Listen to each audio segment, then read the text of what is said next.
What if your entire life was stolen by a lie? What if the system designed to protect you turned against you because of the color of your skin? This is not fiction. This is the true story of the Central Park Five. 5 young boys wrongfully accused, convicted, and imprisoned for a crime they did not commit.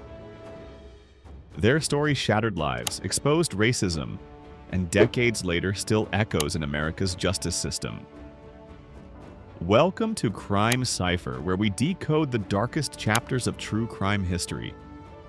If stories like this make you think, feel, and question, then hit that subscribe button, like, and share this story to help uncover the truth. The night that changed everything. It was a spring evening in 1989 when around 30 teenagers gathered in New York City's Central Park. Some were there to hang out. Others were involved in troubling behavior, like harassing passers-by and intimidating homeless people. The night felt chaotic and tense, with a sense of danger bubbling beneath the surface. At the same time, 28-year-old investment banker Trisha May Lee went jogging alone in the park. Later that night, she was discovered unconscious, having been brutally beaten and raped. The city was horrified. May Lee was in a coma for 12 days, and headlines dubbed her the Central Park Jogger. The city's fear turned to outrage, and it needed someone to blame.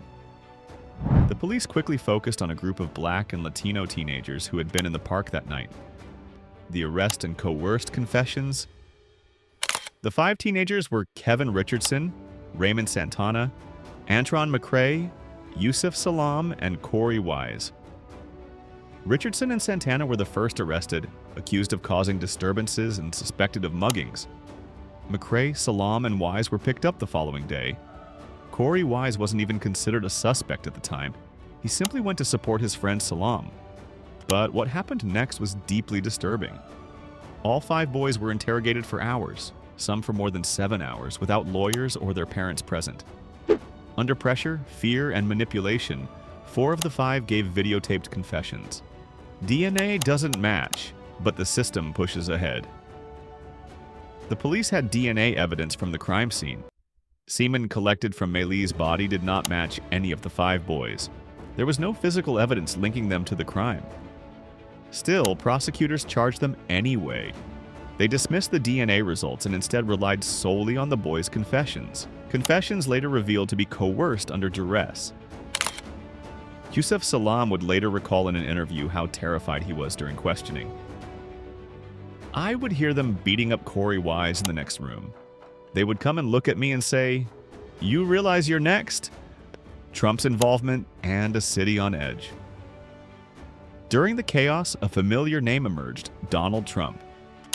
At the time, he was a high-profile real estate mogul, and he made his stance very clear. Trump spent $85,000 on full-page newspaper ads demanding the return of the death penalty and harsher policing. "I want to hate these murderers, and I always will," he wrote in the ad. "I'm not looking to understand them. I'm looking to punish them." His words fueled the flames of racism and anger in a city already on edge. The ads played a huge role in shaping public perception. Many New Yorkers believed the boys were guilty before the trials even began. As Salam later said, "We walked around like we had targets on our backs." Wrongfully convicted. After 2 highly publicized trials, all 5 boys were convicted. They faced charges like rape, assault, attempted murder, and robbery. Sentences ranged from 6 to 13 years.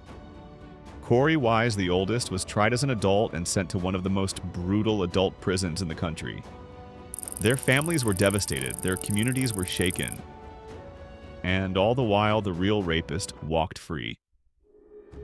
These young men lost their teenage years, their innocence, and their freedom. The system didn't just fail them, it destroyed them. Inside prison, they endured abuse, isolation, and hopelessness. For Corey Wise, it was especially brutal. The real attacker confesses. In a shocking twist, the truth finally surfaced in 2002.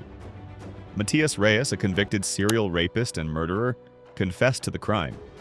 He had met Corey Wise twice while in prison and perhaps burdened by guilt. finally came forward.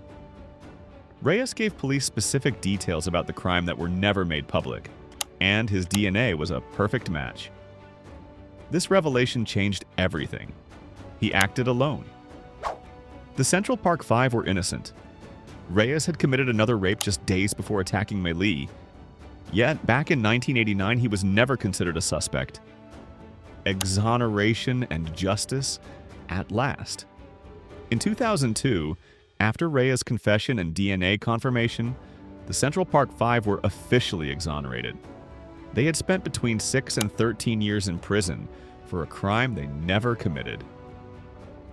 The city of New York reached a $41 million settlement with the Five, one of the largest in history for wrongful conviction. Corey Wise received $12 million, the largest portion, because of the time he spent in adult prison. But no amount of money could restore the years they lost. As Wise later said in a documentary, "You can forgive, but you won't forget." Life after prison, 12 o'clock. Now in their 40s, the Exonerated Five, formerly the Central Park Five, have moved on with their lives, but the scars remain. Yusef Salaam has become a public speaker and political figure. In 2023, he was elected to the New York City Council, a symbol of resilience and redemption. Together, they've become powerful advocates for criminal justice reform. Their story is a living reminder that justice must always be pursued with caution, compassion, and accountability. Because when it fails, the consequences are devastating. When they see us telling the story. In 2019, filmmaker Ava DuVernay brought the story to life in the Netflix series When They See Us. The show stars Gerald Jerome as Corey Wise, a performance that earned him an Emmy and moved millions to tears. The series doesn't just dramatize the events, it humanizes the boys behind the headlines. It forces viewers to confront uncomfortable truths about race, justice, and media bias in America. For a new generation, When They See Us has made sure the Central Park Five will never be forgotten. Legacy and lessons for the future. The legacy of the Exonerated Five is not just about justice delayed. It's about awakening a nation to the flaws in its systems. Their story sparked national conversations about police conduct, prosecutorial power, and systemic racism. It became a case study in classrooms, a turning point for advocates, and a rallying cry for those demanding reform. What happened in Central Park wasn't just a tragic mistake. It was a warning. If this episode of Crime Cipher opened your eyes, drop a comment below, like and subscribe to never miss another deep dive into stories that shake the system.